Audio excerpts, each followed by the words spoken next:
Greetings world. We are anonymous. L'évolution industrielle utilise les formes de vie. Elle les traite comme des usines à fabriquer des nouveaux matériaux. Et cela va changer considérablement la société. Ça aura un impact majeur sur l'environnement.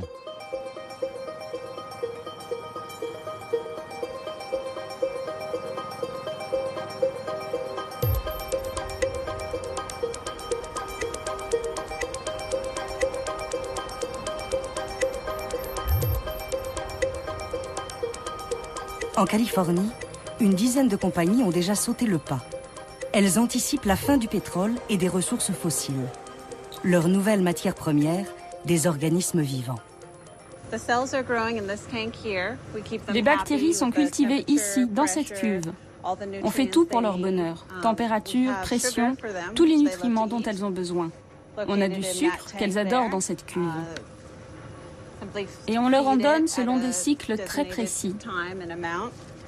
Elles sont heureuses et nous fabriquent le produit. Ce produit, fabriqué avec bonheur par des milliards de bactéries, c'est peut-être l'essence du futur. Du diesel bactérien, directement utilisable dans n'importe quel moteur actuel. Notre technologie nous permet de produire des carburants qui iront dans les avions, dans les voitures. Très clairement, l'objectif est de fournir tout le carburant dont la planète a besoin. Autant dire beaucoup. Les États-Unis consomment à eux seuls 350 milliards de barils de pétrole par an. Le diesel, c'est quelque chose comme 60 milliards. LS9 fait partie de ces nouvelles compagnies de biotechnologie qui ont vu le jour aux États-Unis grâce au progrès fulgurant de la biologie synthétique. Depuis environ 5 ans, des milliards de dollars sont investis pour développer ce nouveau mode de production, au potentiel vertigineux. Ce carburant est issu d'un procédé en une seule étape. Les organismes microscopiques, reprogrammés, transforment du simple sucre en carburant équivalent à celui qui sort des raffineries de pétrole. Ces bactéries si prolifiques n'existent pas dans la nature. Les ingénieurs du vivant ont réécrit leur ADN pour qu'elles exécutent une nouvelle fonction. Pour comprendre une telle prouesse technique, il faut remonter en 1953, quand Crick et Watson découvrent la structure de l'ADN en forme de double hélice. Il y a dans ce flacon une substance qui est plus précieuse que l'or, les diamants ou le pétrole du monde réunis. Cette substance, les Anglais l'appellent le DNA. Les Français, l'ADN, et les chimistes d'un nom un peu barbare, l'acide désoxyribonucléique. Suivant le point de vue auquel on se place, c'est une substance chimique inerte ou c'est déjà de la matière vivante. Quoi qu'il en soit, tout le mystère de la vie se trouve à l'intérieur de ces substances. Et ce flacon est un peu une boîte de Pandore qu'il vaut mieux refermer en attendant de vous expliquer pourquoi. Notre organisme est une extraordinaire addition de plusieurs milliers de milliards de cellules. Dans chaque cellule, un noyau contient toute l'information génétique qui détermine ce que nous sommes et ce que nous transmettons à notre descendance. Cette information génétique est stockée dans les chromosomes. Chaque chromosome est constitué de milliers de gènes, des phrases écrites avec les 4 lettres de l'alphabet de l'ADN, A, T, G, C. Ces molécules chimiques, on les appelle les bases. Ce sont les gènes qui détiennent le secret de fabrication des protéines, c'est-à-dire la machinerie qui permet de créer des cellules et de faire fonctionner notre organisme. La magie de l'ADN, c'est d'être un langage génétique universel, commun à tous les organismes vivants connus, de la plus petite bactérie constituée d'une seule cellule, aux végétaux, animaux et aux êtres humains qui comptent plusieurs milliards de cellules. Cet ADN, c'est d'abord une quantité colossale d'informations. Dès les années 70, les biologistes tentent de lire ce code de la vie. Ils commencent par séquencer des petits génomes, comme celui de la levure.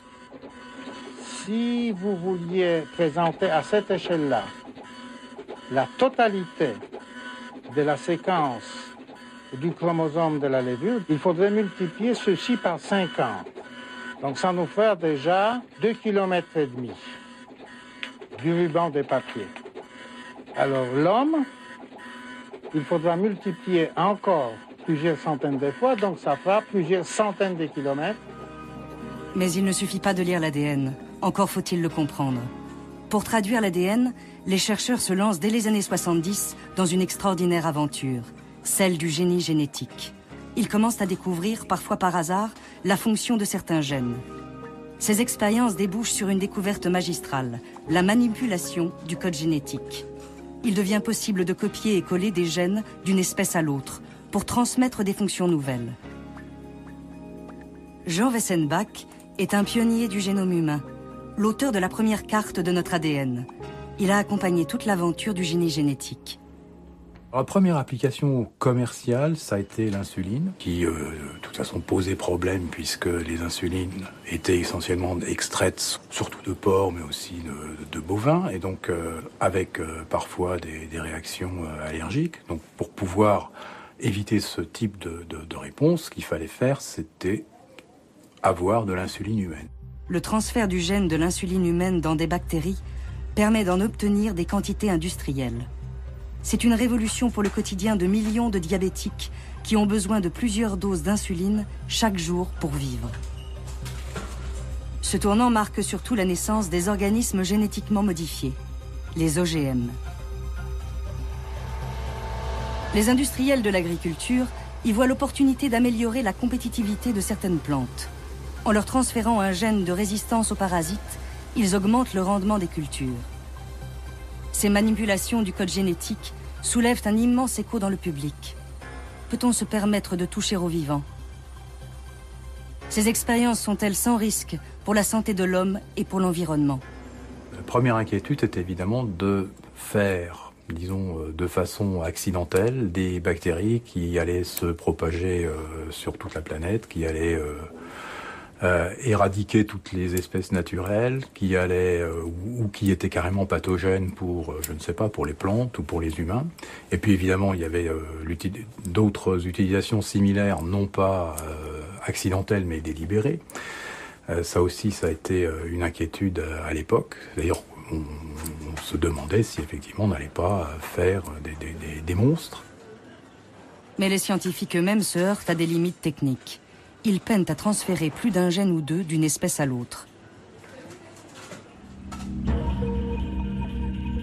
40 ans plus tard, et grâce à de nouveaux outils de pointe, la biologie synthétique ne veut plus seulement manipuler le vivant pour copier et coller d'infimes morceaux. Elle ambitionne, démesurément, de faire des constructions nouvelles de fragments d'ADN, de les assembler comme les pièces d'un Lego pour créer des espèces qui n'existent pas dans la nature. Ah ouais, d'accord. Donc c'est modulaire dans les modules de prélèvement exactement comme dans les... Vraiment. Philippe Marlière est l'un des précurseurs français de la biologie synthétique. Peut-être aussi l'un des plus visionnaires. On peut dire de la biologie synthétique qu'il s'agit d'une révolution culturelle. C'est une révolution en ce qu'au lieu de chercher à comprendre des êtres vivants qui nous sont donnés comme ça dans l'Arche de Noé, on cherche à en construire, à en créer. À l'origine de cette rupture avec la biologie traditionnelle, l'un des temples de la recherche mondiale, le fameux MIT, Massachusetts Institute of Technology, aux États-Unis. Toujours à la pointe de l'innovation. Des grandes premières technologiques, comme la micro-informatique dans les années 70. Et comme à l'époque, la révolution vient non pas des chercheurs, mais des ingénieurs. Pragmatiques, concrets, bricoleurs, ils sont capables d'inventer, fabriquer des machines vivantes, sans être spécialistes de la biologie. Pensez à une voiture. Imaginez que vous n'en ayez jamais vu de votre vie et que vous vouliez comprendre comment ça marche. L'une des solutions, c'est de la mettre en pièces, d'étudier ces pièces, d'essayer de formuler des théories sur leur fonctionnement, de faire des listes de ces composants. Mais il y a une autre manière de faire les choses. Votre voiture est en pièces détachées. Maintenant, il faut essayer de les remettre ensemble. Qu'est-ce que c'est que ce truc? Est-ce que ça va vraiment dans le moteur? Puis-je le laisser de côté? Et à la fin, vous remettez tout ensemble, vous tournez la clé. Est-ce que la voiture démarre? Construire et apprendre en construisant, c'est une démarche très efficace en matière de découverte scientifique. Et ça n'a jamais été appliqué dans le domaine de la biologie. Drew Handy est considéré comme le plus doué de sa génération, un avant-gardiste, le premier théoricien de la biologie de synthèse. Dès 2005, il crée le premier cours de cette discipline. Ses élèves, des apprentis ingénieurs. Pour passionner les jeunes avec cette nouvelle approche de la biologie, il lance avec des collègues un grand concours de biologie synthétique, iGEM. Les participants d'iGEM doivent présenter au jury des machines biologiques, des machines vivantes. Pour les ingénieurs comme Drew Handy, la nature est une technologie comme une autre, une gigantesque caisse à outils de fonctions miraculeuses, comme la capacité qu'ont les plantes, par exemple, à transformer la lumière du soleil en énergie. Je suis un ingénieur. J'aime la biologie car elle fait partie de ce que nous sommes. Mais c'est aussi un outil de fabrication très puissant. Une feuille, pensez juste à une feuille d'une plante. C'est un panneau solaire auto-assemblé qui se recycle tout seul. C'est extraordinaire en fait et ça fonctionne vraiment. Donc imaginez si on pouvait reprogrammer des choses comme ça avec de tels pouvoirs. Ce qui fascine les ingénieurs, c'est de construire des machines complexes à partir de composants très simples et standardisés. Comme les ordinateurs, véritable addition de processeurs, de mémoire, de nombreuses pièces détachées. Appliqué à la biologie, et grâce à une connaissance très approfondie des espèces vivantes, le défi est d'isoler sur l'ADN des fragments, des gènes, aux fonctions bien précises pour en faire des pièces standards et interchangeables, comme les briques d'un jeu de Lego. Une brique de Lego, c'est justement le trophée remis au vainqueur du concours iGEM. Dans ce concours, les Legos sont des gènes à assembler et recombiner en une construction plus complexe. Une véritable machine biologique. Ces Legos d'ADN ont été baptisés biobriques. Ce sont des fragments d'ADN écrits avec les 4 lettres du code génétique, ATGC. Ils ont tous une fonction bien précise. Par exemple, la luciole est dotée de plusieurs gènes qui la font briller dans l'obscurité. Pour copier ces gènes utiles, les techniciens recourent à un synthétiseur d'ADN. Exactement comme une imprimante à jet d'encre, ils puisent dans 4 cartouches les bases de l'ADN. Au lieu de couleurs, la machine extrait les bases chimiques A, T, G, C. Pour recréer un morceau d'ADN devenu entièrement synthétique, c'est-à-dire fabriqué par la main de l'homme. Au MIT, toutes les biobriques créées par les étudiants du concours iGEM sont répertoriées en ligne. Elles s'accumulent d'année en année. Une sorte de catalogue de vente par correspondance, à la seule disposition des nouvelles équipes du concours. Ces précieuses briques sont conservées dans un simple frigo. Randy Redberg est le maître des lieux. C'est l'un des fondateurs du concours iGEM. Après une longue carrière dans l'informatique, il voit en la biologie synthétique la nouvelle frontière des ingénieurs. Il est à l'origine avec Tom Knight du concept même des biobriques. Nous avons 5000 biobriques dans ce frigo qui ont été créées par les précédentes équipes d'iGEM.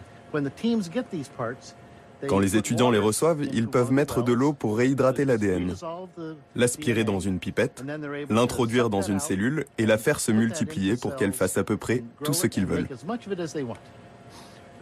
Quand ils reçoivent ces briques, les étudiants sont très excités parce que pour la première fois, ils disposent d'un millier de vrais morceaux d'ADN avec lesquels ils peuvent construire tout ce qu'ils veulent. Et ça, c'est quelque chose que leurs professeurs n'ont jamais pu faire de toute leur carrière. Cambridge, en Angleterre, l'une des plus prestigieuses universités mondiales, ne manquerait pour rien au monde le concours. Chaque année, le top départ est donné en juillet. L'excitation est à son comble chez les apprentis ingénieurs. Comme 130 équipes concurrentes, celle de Cambridge doit imaginer une machine biologique construite à partir des biobriques du MIT. Mais il ne suffit pas de programmer un nouvel ADN. Encore faut-il qu'il s'anime et devienne un véritable organisme vivant. Pour y parvenir, les étudiants doivent insérer leur programme dans un châssis. Le châssis idéal, c'est une bactérie, Escherichia coli, dite E. coli. Elle est sortie de l'anonymat en 2011. Certaines souches extrêmement virulentes ont été à l'origine d'intoxications alimentaires, parfois mortelles. Mais en temps normal, c'est une star des biologistes, utilisée par tous les chercheurs car son génome est très bien connu. La meilleure preuve que toutes les souches d'E. coli ne sont pas mortelles, c'est que nous en hébergeons des milliards sur notre peau et dans tout le corps. Nous en comptons même plus que de cellules. Ces bactéries nous sont indispensables. Celles qui séjournent dans notre intestin, par exemple, permettent la digestion. C'est un organisme simple, doté d'une seule cellule, avec un avantage majeur. Aucun noyau ne protège l'ADN. On peut donc la vider d'une grande partie de son ADN superflu et ne conserver que les gènes indispensables à sa survie. Les ingénieurs du vivant peuvent ensuite lui injecter des biobriques pour lui conférer une nouvelle fonction. Par exemple, des morceaux d'ADN de la luciole, qui lui permettent de diffuser de la lumière. La bactérie peut donc lire un nouveau programme génétique et l'exécuter. Paul, un Français étudiant de l'équipe de Cambridge, a passé tout l'été à bricoler de l'ADN pour que des bactéries clignotent en bleu. Dans cette flasque, on a une colonie d'Escherichia coli, qui est une bactérie qui d'habitude vit dans la flore intestinale, dans laquelle on a introduit des gènes de bactéries vivant en symbiose dans des animaux marins comme les poulpes. Et dans les poulpes, ces bactéries émettent une lumière utilisée par le poulpe pour attirer des proies. Et ici, donc, on a la même lumière qui est émise, donc la colonie émet une lumière bleue. Dans le concours iGEM, les étudiants sont appelés à dépasser la dimension purement technique de leur projet et à penser à des applications concrètes. Pour imaginer leurs bactéries lumineuses E. dans le futur, l'équipe de Cambridge a fait appel à Alexandra Daisy-Ginsberg, une designer anglaise experte en biologie synthétique. En tant que designer, la biologie synthétique m'intéresse par les nouveaux matériaux ou procédés de fabrication qu'elle rend possible. En tant qu'artiste, je suis intéressée par le fait qu'on puisse intervenir à cette frontière entre ce qui est naturel et ce qui ne l'est pas, par la place que cette nouvelle technologie pourrait avoir pour nous dans l'avenir. Avec notre projet cette année, on cherche à produire de la bioluminescence, donc de la lumière par des bactéries. Il peut y avoir beaucoup d'applications dans nos vies quotidiennes. On peut imaginer par exemple que les réverbères dans la rue pourraient être remplacés par des arbres luminescents. 4 mois plus tard, l'équipe de Cambridge et toutes les autres, 1500 étudiants du monde entier, viennent enfin présenter leurs créatures microscopiques. Des machines biologiques qui se veulent utiles à l'humanité, ou simplement aussi fun que des applications pour iPhone.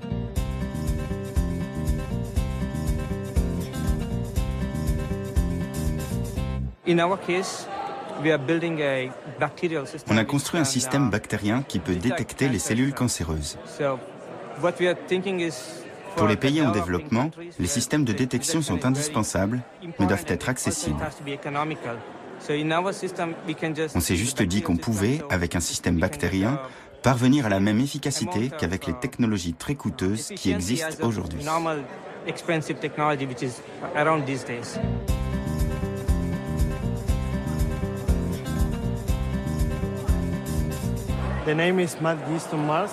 Le nom de notre projet, c'est les levures folles de Mars. Et elles sont folles parce qu'elles ont le même système prionique que les vaches folles. Et notre but, c'est d'assombrir la couleur de Mars pour la rendre habitable par les humains.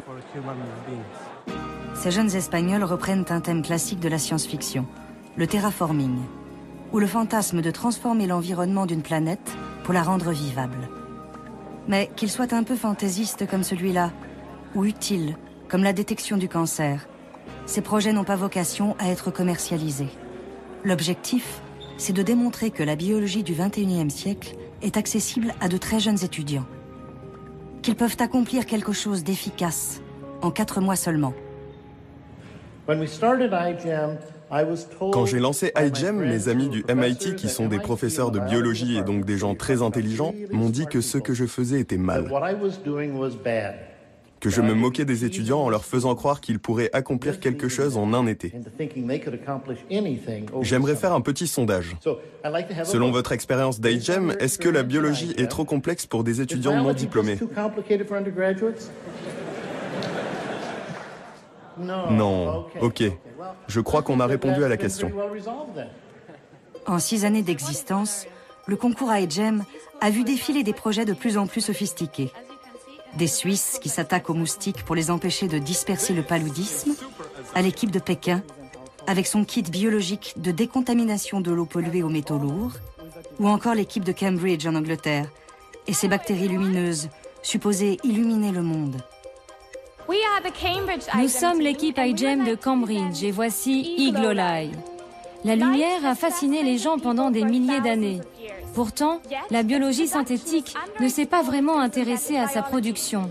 Et jusqu'ici, aucune biobrique du registre ne permettait une production autonome de lumière.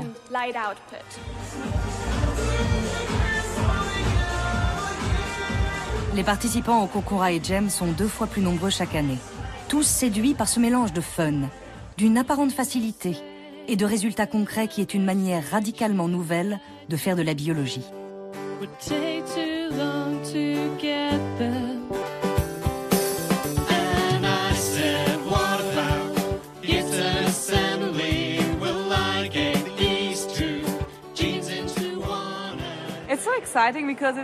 C'est vraiment excitant, car pour moi, la biologie, c'était juste observer des processus, regarder des trucs. Mais être un ingénieur, c'est vouloir construire par soi-même. La biologie se construit toute seule et pourtant, je peux agir sur ce processus. C'est incroyable. Cette frontière est vraiment fascinante.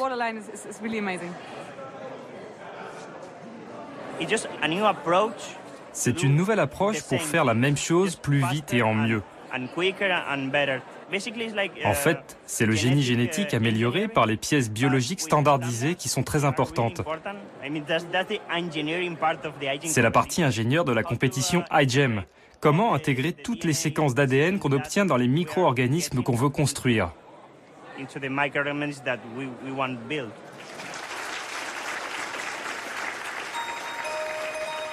Cette future génération illustre une rupture majeure avec la biologie traditionnelle.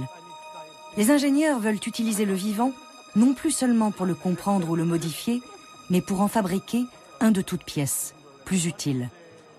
Si cette révolution est aujourd'hui possible, c'est grâce à un immense bond technologique. Quand vous êtes en laboratoire, à peu près tout doit être fait manuellement. En tant qu'ingénieur, je trouve ça pénible.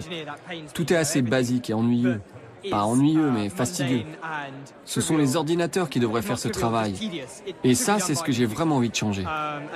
Chaque chose que je vois dans le labo, je me dis, ça devrait être automatisé, ça devrait être automatisé, on peut faire ça plus vite. L'automatisation, c'est justement ce qui permet à la biologie de changer d'échelle.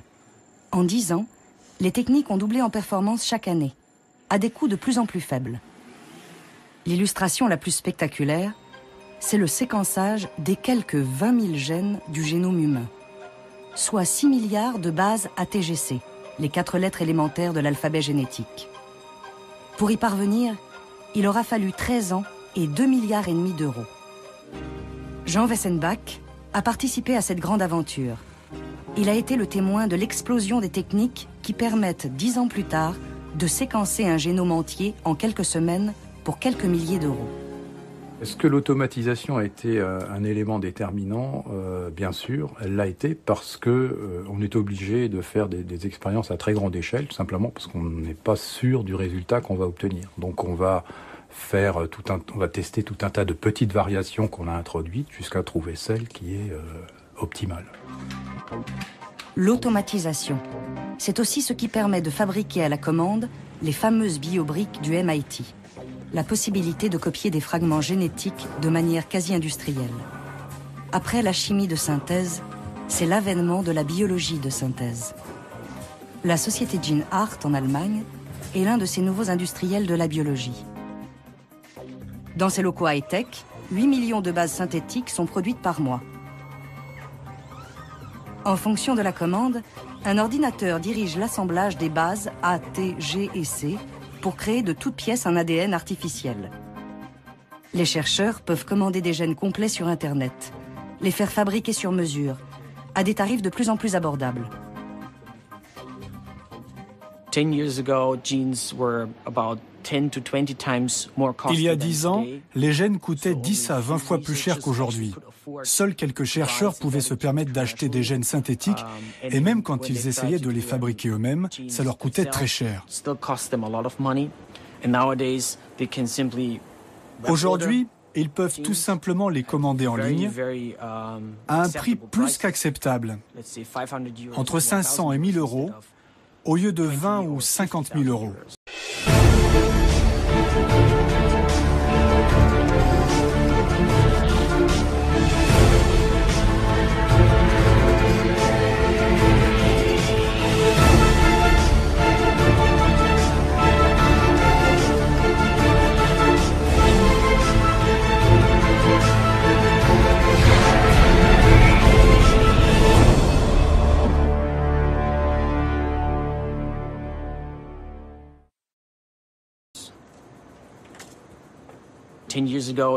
Il y a 10 ans, ça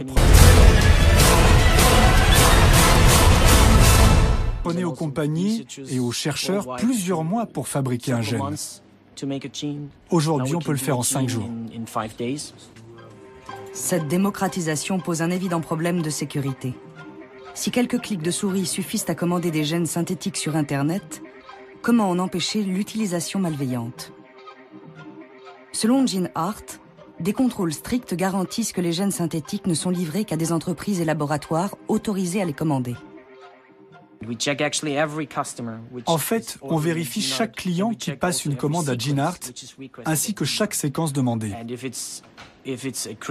Si c'est une séquence douteuse, si elle peut être utilisée à mauvais escient, ou si elle est référencée sur des listes, on demande la permission aux autorités du pays ou on refuse la commande.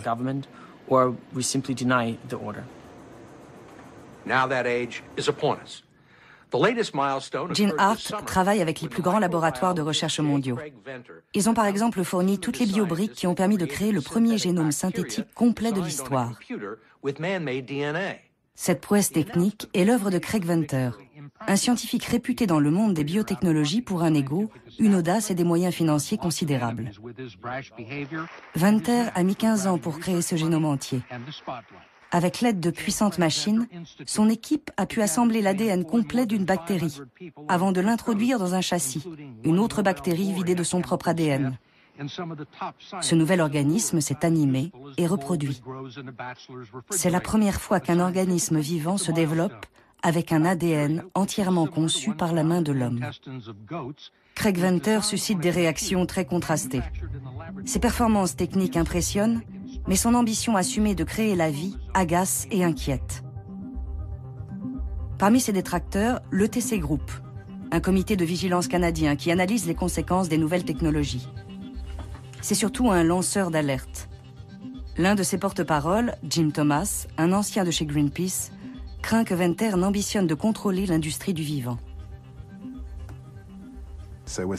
On voit des sociétés comme Synthetic Genomics de Craig Venter, qui espère qu'il sera le Microsoft de la biologie synthétique, ou le Microsoft devrait-on dire. Ces gens essaient de verrouiller des positions incontournables et d'acquérir les techniques clés afin de contrôler la discipline tout entière. On a vu ça se produire avec les logiciels, avec les OGM, avec les nanotechnologies. Et maintenant, c'est en train de se produire pour la biologie synthétique. Comme l'informatique, la biologie synthétique veut conquérir le monde. Et d'ailleurs, le destin de ces deux disciplines est aujourd'hui intimement lié. Les progrès de la biologie synthétique dépendent étroitement de ceux de l'informatique, de l'augmentation constante de la puissance de calcul des ordinateurs. Le code génétique et le code informatique ont un point commun. Une quantité colossale d'informations qui peuvent être traitées de plus en plus rapidement. L'analogie entre ces deux disciplines va encore plus loin. Dans les années 70, des jeunes fascinés par les débuts de l'informatique se retrouvaient sous le nom du Homebrew Computer Club dans leur garage pour tenter des expériences. C'est là que Steve Jobs, fondateur d'Apple, créa son premier ordinateur. La biologie synthétique exerce la même fascination aujourd'hui. Les jeunes passionnés par cette nouvelle discipline se sont regroupés sous le nom de Do-It-Yourself Biology, la biologie maison en quelque sorte. Surnommés les biohackers, En référence aux pirates informatiques, les hackers, ces étudiants sont souvent présentés comme des apprentis sorciers, bricolant de l'ADN dans leur garage. Ces amateurs sont surtout des passionnés de science et de technologie, de véritables champions de la débrouille. Avec une dizaine d'euros, Mac, Dan et Dakota ont mis au point un bioréacteur, une machine capable de cultiver des algues et d'en extraire du carburant.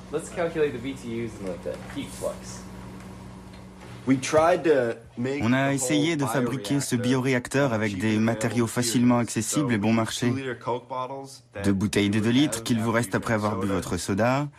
Dan et son grand-père ont assemblé ça avec des bouts de bois. Ça, ce sont des tubes qu'on a eu à l'école. Et le système de pompage qu'on utilise, on l'a trouvé dans le grenier de notre école. Il traînait là depuis 10 ans au moins. Et le système d'éclairage a coûté $5. Tout l'intérêt, c'est d'arriver à fabriquer ça avec quelques dollars pour que n'importe qui puisse le faire. Ça nous a coûté peut-être $20 en tout. Ceux qu'on trouve dans les labos peuvent coûter plusieurs centaines de milliers de dollars. Jason, Bob et moi avons fondé DY Bio en 2008. Des amis communs nous ont présenté et on s'est découvert une passion commune pour la science non institutionnelle. Et quelques semaines plus tard, on s'est retrouvés avec des copains et on a commencé des expériences de biologie moléculaire à la MacGyver. Ce sont des gens qui sont surtout intrigués par les biotechnologies et qui se disent qu'on n'a peut-être pas besoin d'être un génie avec un doctorat pour pouvoir faire ça. Ces biologistes amateurs présents sur les 5 continents s'inspirent des géants de la biologie synthétique. Craig Venter vient de recevoir $600 millions du pétrolier ExxonMobil pour faire produire du carburant à des algues synthétiques. Ces algues sont naturelles, mais la différence avec ce que font Craig Venter et Synthetic Genomics, c'est qu'ils examinent le génome et la structure ADN de ces organismes pour essayer de reprogrammer synthétiquement ces algues avec un bien meilleur rendement. Nos algues ont un rendement de 20 à 30%, mais celles qui sont synthétiques peuvent dépasser les 50%. Ces biohackers avouent la modestie de leur démarche. Mais ils rêvent du jour où ils pourront programmer des cellules comme on crée des logiciels informatiques. Une sophistication encore lointaine, selon Drew Endy lui-même, l'un des fondateurs de la biologie synthétique. On dit qu'on écrit des programmes ADN aujourd'hui, mais est-ce que ces programmes ressemblent à ceux qu'on met dans un ordinateur? Pas vraiment. Ça ressemble plus aux programmes que vous trouvez dans les jouets pour enfants. Un petit robot en Lego, par exemple, que vous programmez pour réagir à la lumière ou pas, bouger par là ou pas. C'est le genre de sophistication que nous avons avec nos programmes ADN aujourd'hui. Nous sommes au tout début de la programmation des cellules. Ce n'est pas comme les ordinateurs dans la sophistication, mais ça l'est dans l'ambition.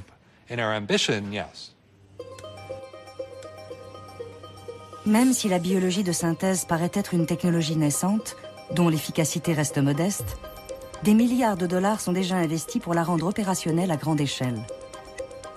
Carburant, médicaments, plastique, tout ce que la chimie de synthèse a produit de façon coûteuse et polluante, la biologie de synthèse se propose de le produire de manière écologique, à partir de matières vivantes.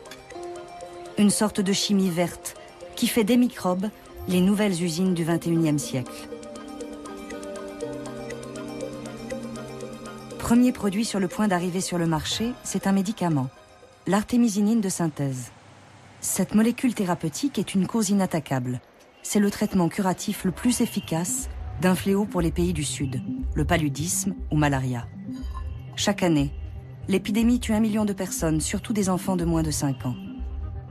L'artémisinine naturelle est extraite de l'armoise, une plante cultivée principalement en Asie et en Afrique de l'Est. Mais elle est de plus en plus rare. Sa production est longue et coûteuse et reste très insuffisante. Jay Kisling, un ingénieur californien, est à l'origine d'une découverte majeure. Il a trouvé le moyen de produire de l'artémisinine de synthèse grâce à des bactéries reprogrammées. Après le laboratoire et la preuve de concept, c'est le géant pharmaceutique français Sanofi Aventis, à l'autre bout de la planète, qui doit industrialiser le procédé. Ce qu'a développé Kissling est quelque chose qui relève d'un procédé de laboratoire. Ils avaient déjà des performances qui étaient intéressantes, mais ensuite, quand il s'agit de passer de l'échelle d'une vingtaine de litres maximum à des fermenteurs qui seront des fermenteurs de l'ordre de 100 à 200 mètres cubes, qui sont des fermenteurs de taille industrielle. Ça, c'est un travail qui n'avait pas ou peu été approché par l'équipe de Kissling et d'Amiris et qu'on a largement développé pour pouvoir être capable d'aller en phase d'industrialisation.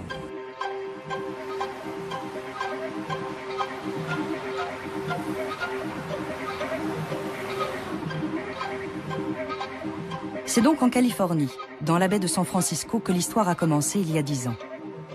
Avant de croiser la route de l'artémisinine, Jay Kissling travaillait sur des levures, des organismes aussi simples que les bactéries. Un modèle comme un autre pour se lancer dans l'aventure de la biologie synthétique.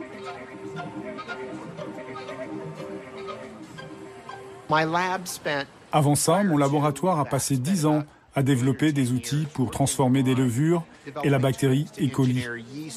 Au moment de choisir un produit pour nos expériences, l'un de mes étudiants m'a dit « Tiens, regarde cet article sur l'artémisinine ».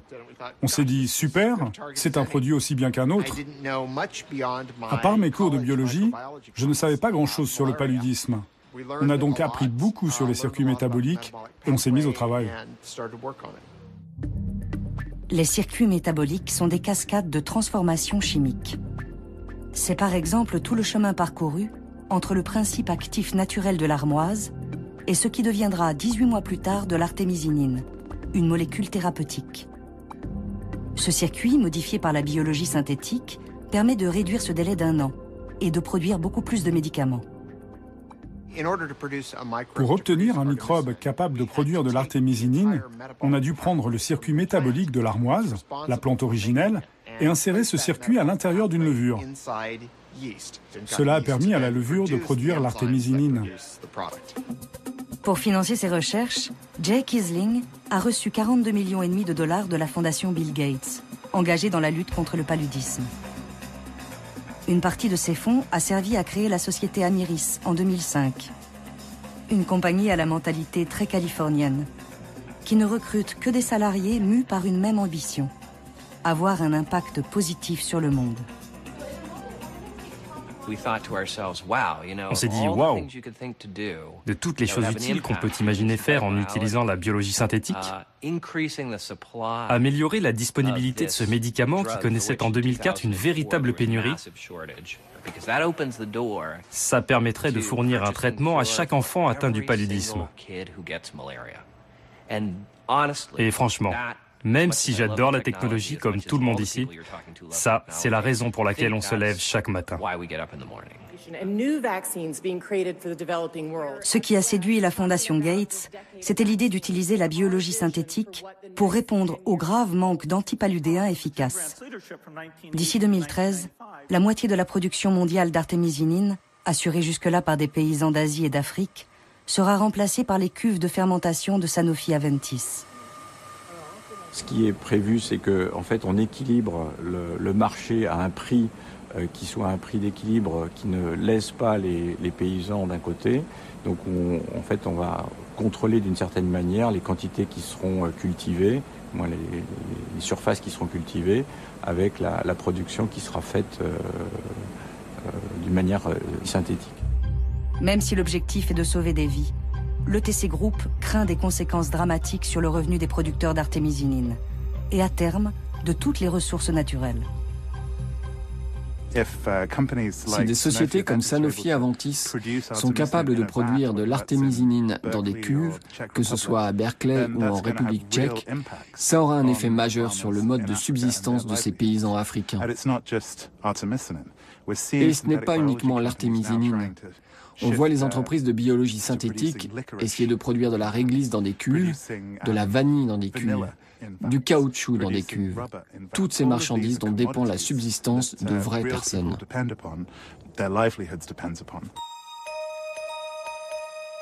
De fait, la biologie de synthèse pourrait remplacer la plupart des produits naturels. Jay Kissling et Amiris en font déjà l'expérience.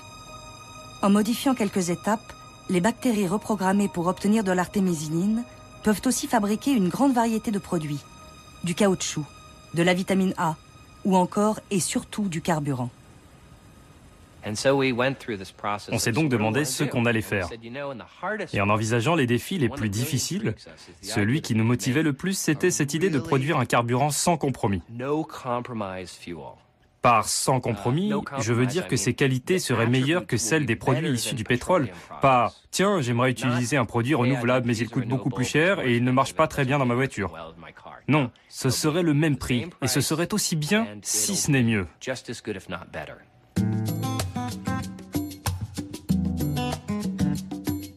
Avec la biologie synthétique, les compagnies pétrolières ont peut-être trouvé la réponse à l'après-pétrole. Leur nouveau pétrole, c'est la biomasse. Le bois, les plantes, les résidus végétaux et alimentaires. La biomasse englobe tout ce que la planète compte de matière vivante à convertir en énergie. Les biocarburants de première génération sont très critiqués car fabriqués à partir de ressources, comme les céréales ou la betterave. Des ressources alimentaires indispensables aux pays en développement. La biologie synthétique affirme qu'elle va régler ce problème en utilisant une autre biomasse pour nourrir ces bactéries reprogrammées, sans concurrence avec l'alimentation, comme les déchets végétaux. Mais pour les écologistes comme l'ETC Group, cet argument est un leurre. Quelle qu'elle soit, la biomasse n'est pas inépuisable. La surexploiter pourrait s'avérer catastrophique à long terme. Les nouvelles compagnies de biologie synthétique, comme Amyris, aiment à dire qu'ils participent à la nouvelle économie verte, qui va remplacer le pétrole par l'utilisation de la biomasse et des sucres. En réalité, ces compagnies ont des accords avec les compagnies pétrolières, avec Total, avec BP, avec Shell, avec Chevron. Et au bout du compte, ce seront les mêmes grosses compagnies qui contrôleront ces nouvelles ressources. Le problème avec ça, c'est que vous changez les matières premières, et donc vous changez l'économie dans laquelle on vit. Il n'y a tout simplement pas assez de biomasse pour faire ça. Si la biologie synthétique tient ses promesses, c'est toute l'économie mondiale qui devra s'adapter à une nouvelle révolution industrielle. Mais a-t-on suffisamment de recul pour propulser cette technologie naissante dans notre vie quotidienne? L'arbre du vivant, qui a permis l'évolution de toutes les espèces, va connaître une nouvelle branche.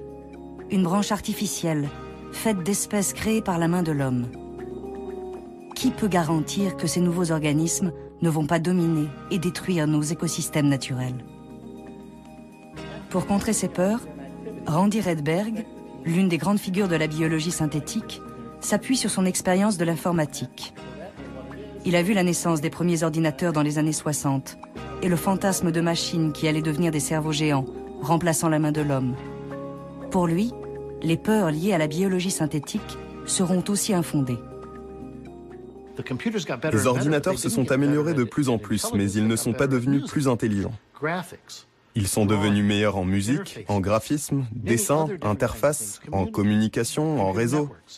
Je pense que c'est un peu la même chose pour la biologie synthétique. Se demander si on crée de la vie ou pas, si c'est une forme d'évolution ou pas, n'est pas le plus important pour décrire la biologie synthétique. Le point fondamental, c'est que nous pouvons construire des systèmes qui peuvent faire des choses importantes. Il faudra donc considérer les espèces synthétiques comme n'importe quelle autre technologie, à la différence près que les bactéries reprogrammées sont des espèces vivantes qui vont évoluer. Aussi, pour d'autres scientifiques, des précautions s'imposent. Leur solution ? Créer un nouveau code génétique incompatible avec le vivant tel qu'il existe dans la nature. Philippe Marlière et ses collègues ont essayé de changer l'une des 4 lettres de l'ADN. Ce nouvel alphabet génétique ne serait plus ATGC, mais AXGC. L'expérience était intéressante parce que d'abord, il était impossible de dire s'il serait possible, par un moyen purement automatique, extrêmement simpliste, de forcer une bactérie conventionnelle à adopter au cœur de sa matière génétique une lettre que nous aurions décidée. Alors, est-ce que ce serait possible? Et deuxièmement, si c'était possible, combien de temps ça prendrait? Combien d'étapes d'adaptation génétique? Pour se reproduire, les bactéries ont besoin des 4 bases chimiques ATGC. Pour forcer la bactérie à dépendre d'une base artificielle X, l'équipe de Philippe Marlière a mis au point une culture de bactéries automatisée. Quand les bactéries ont du mal à proliférer, la machine leur donne la base naturelle T. Quand au contraire, elles se reproduisent massivement, elles reçoivent la base artificielle X. À la surprise des chercheurs eux-mêmes, la bactérie s'est mise à proliférer de mieux en mieux avec la base artificielle X. En l'espace de 5 mois seulement, elle s'est complètement adaptée au changement de son texte génétique. Maintenant, on va essayer de changer les 3 autres bases. D'abord séparément, et puis ensuite on va essayer de les changer tout ensemble, de manière à s'éloigner le plus possible du vivant tel qu'on le connaît.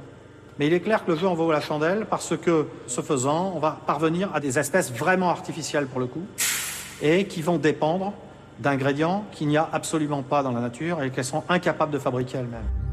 Le pari de Philippe Marlière, c'est que plus les espèces synthétiques seront différentes des espèces naturelles, et moins elles pourront se mélanger. Mais cette capacité de réécriture du code génétique pose une autre question. Et s'il devenait possible de créer de nouveaux organismes, plus dangereux?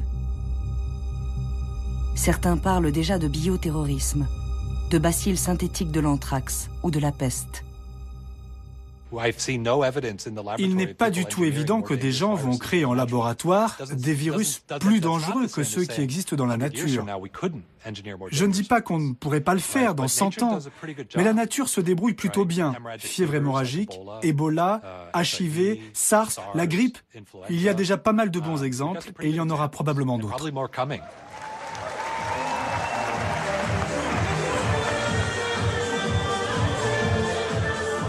Les jeunes d'iGEM, nos futurs biologistes synthétiques, n'ont pas peur de se projeter dans un futur peuplé de leur création bactérienne.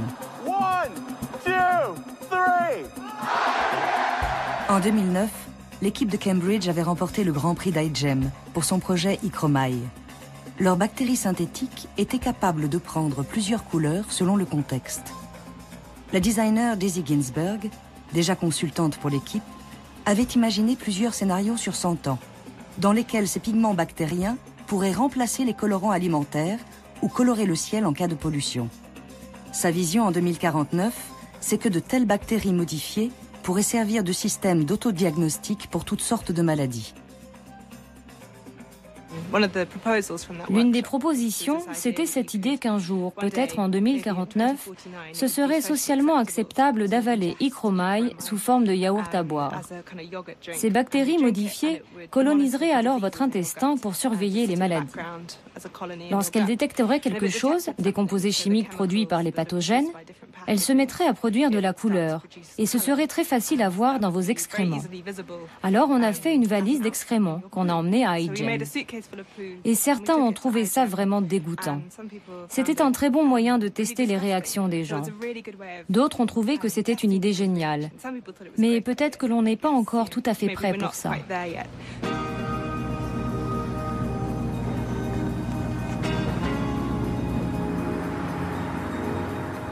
Les fondateurs du concours iGEM, Drew Endy et Randy Redberg, rêvent d'un futur où la biologie synthétique fera partie intégrante de nos vies.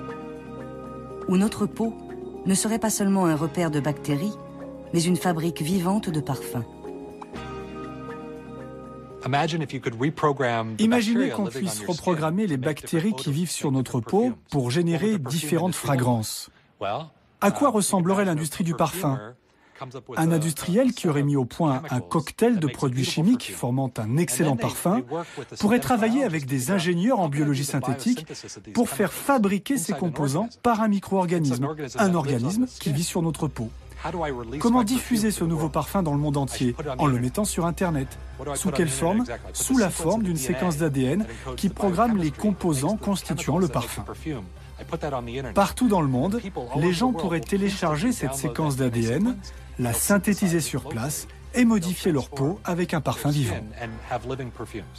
Je pense que la biologie synthétique va entrer dans nos vies d'abord par les annonces d'avancées scientifiques, puis, au cours de la prochaine décennie, par les exemples de certaines entreprises qui auront réussi à accomplir quelque chose, à soigner des maladies de cette manière.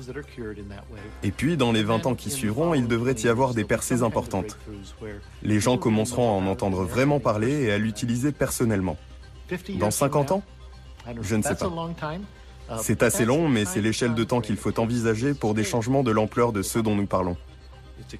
C'est excitant au début, mais à la fin, tout le monde l'a, et ça semble totalement normal. Propulser sur le marché une technologie dont on sait très peu de choses, sans aucun contrôle, régulation ou surveillance, c'est la recette d'un désastre. Car quand cette industrie va rencontrer des problèmes et que quelque chose va aller de travers, comme ça va inévitablement être le cas, ce sera à large échelle, ici, dans le vrai monde, et pas seulement en laboratoire. La biologie synthétique, comme le reste des biotechnologies, sont des domaines si mouvants, au potentiel si bouleversant, que leur portée ne peut s'envisager que sur plusieurs décennies. Et pourtant, de demi-siècle en demi-siècle, même si la science dépasse les obstacles techniques, les questions fondamentales demeurent. En 1962, le biologiste visionnaire Jean Rostand s'interrogeait déjà sur le devenir de l'ADN, le DNA en anglais, comme on l'appelait à l'époque. Mais il est certain que par un moyen ou par un autre, les chimistes finiront par modifier le DNA. Ils feront une sorte d'industrie du DNA, comme on fait l'industrie des matières plastiques. On fera des super DNA. On finira par falsifier le DNA naturel, par le frelater en y introduisant des molécules étrangères. Et alors vous voyez tout ce que cela ouvre d'espoir, de perspectives pour l'homme, et aussi, disons-le, d'inquiétude. Je vous avoue que pour ma part, car un biologiste a quand même le droit d'être un homme, je doute que l'homme soit actuellement mûr pour prendre en main la commande chimique de son destin. Mais le sera-t-il jamais ? À l'étude la semaine prochaine, une maladie dont le traitement reste toujours difficile, la maladie de Lyme. Mais pour l'heure, place à une réflexion pleine d'humour sur l'homme, sa libido et une certaine petite pilule magique.